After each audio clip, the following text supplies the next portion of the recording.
Standing desk and fee waivers. This is from Andy, a current LSAT Demon student. Andy's been around with us for a while in the Demon live classes and everything else. Hi, guys. Okay. What a fucking year it has been. Attached, you'll find my fee waiver. I did a hilariously dumb thing and applied for it the week before October scores came out. They halted my account on appeal, what you officially agree to, and I didn't get to see my score when October scores came out. And then I didn't get to see my scores until November came out. And then I didn't get to see my scores until winter solstice, which was the 21st of December. Wow. Okay. Also, University of Little Rock will tell you your scores in their phishing emails, which is how I first found out that I got a 160. Oh, that's Whoa, interesting. there's a lot going on here. Andy, so Andy applied for the fee waiver, and then I'm not sure whether he appealed or not, but he ended up getting his October score delayed all the way until the middle of December.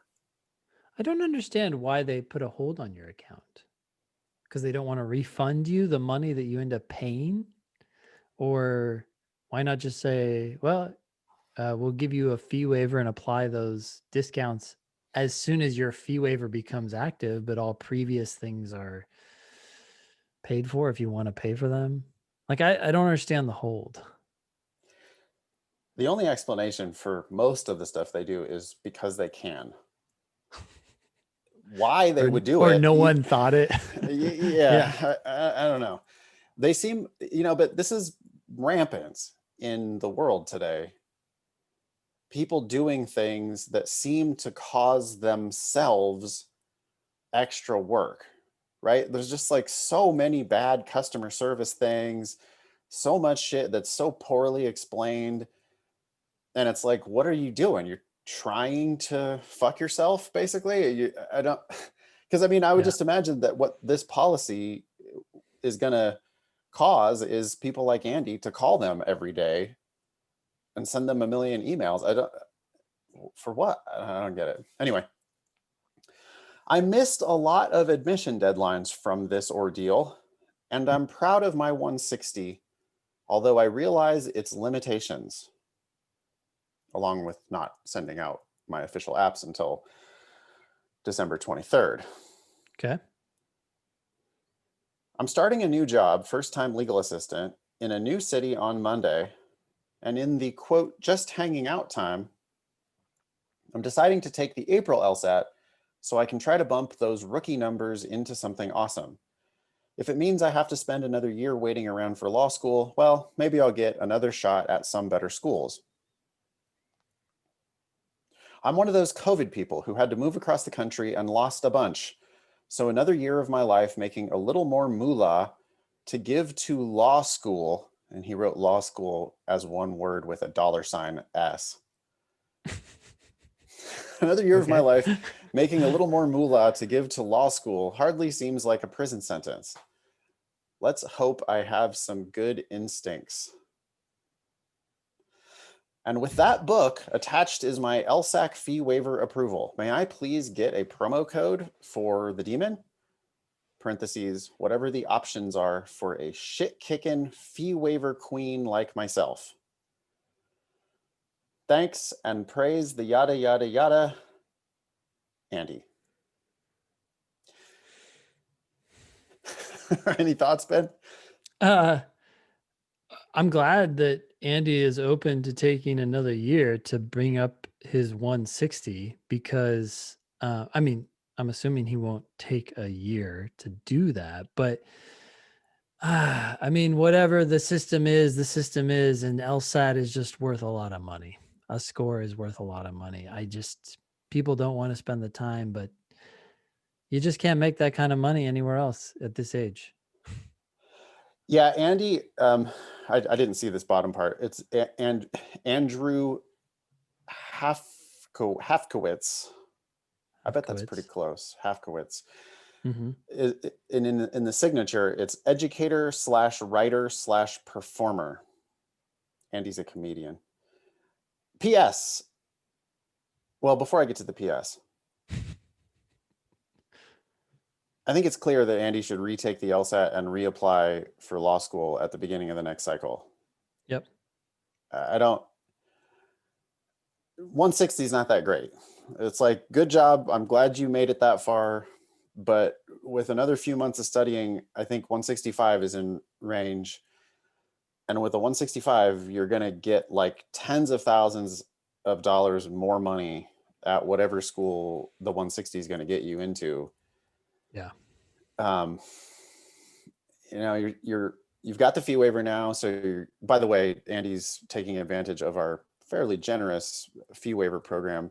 If you get approved for the Law School Admission Council fee waiver, send us just a PDF or whatever screenshot of the fee waiver approval, and we'll give you 4 months of Demon Basic for free. Well, a $30 LSAC license fee.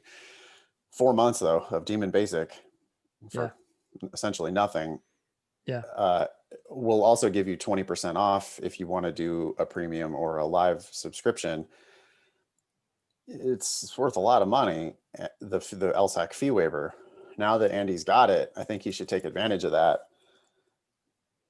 Retake the LSAT once or maybe even twice. There's no reason for Andy to like push for the April test necessarily if he decides he wants to wait another cycle, although it's 3 months from now and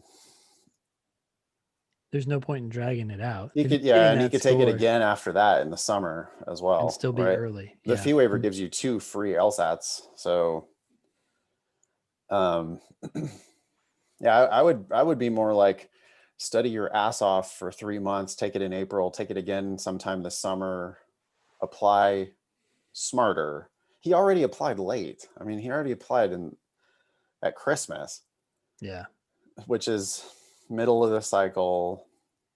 You know, so many people already had scholarships in hand before Andy even sent in his application. Not his fault. But sometimes shitty things like this can be the best thing that ever happened to an applicant. Yeah. Right? If this forces him to study a little longer, apply with a better LSAT score, it's probably the best thing that could have happened. And so I would be much more comfortable if I see Andy apply with a 165 in September. I just hands down. Yeah. P.S. Heard on the show yesterday about standing desks. It's ProctorU that will yay or nay that request. And they have always approved on the day and when asking for tech support beforehand. Okay, so what Andy's saying is no standing desk has ever been denied by ProctorU. And there is the thing that it's probably recommended, honestly, that people check their setup with ProctorU before the day of the test. Yeah. Dude, people in class were talking about the other night that they took the official test and they have an iMac with the camera built into the computer. Yep. And the ProctorU proctor asked them to like pick up the entire iMac in order to show around the room. Okay. I'm pretty sure you could also be like, I can't. And they probably would say, okay. But they could also, depending on what poorly trained proctor you get, they could be like, I'm sorry, I have to see your whole room. Yeah, that's interesting. You can't take the test. Light. No, I mean, and some of them are built in, or like there's plenty of circumstances where people wouldn't purely wouldn't be able to pick up the thing and show it around the room. Okay. Anyway, you can get a tech check apparently in advance if you call ProctorU or email them or whatever and tell them you're concerned about your setup and you want to make sure that you're good to go for the test. Then they can also approve your standing desk.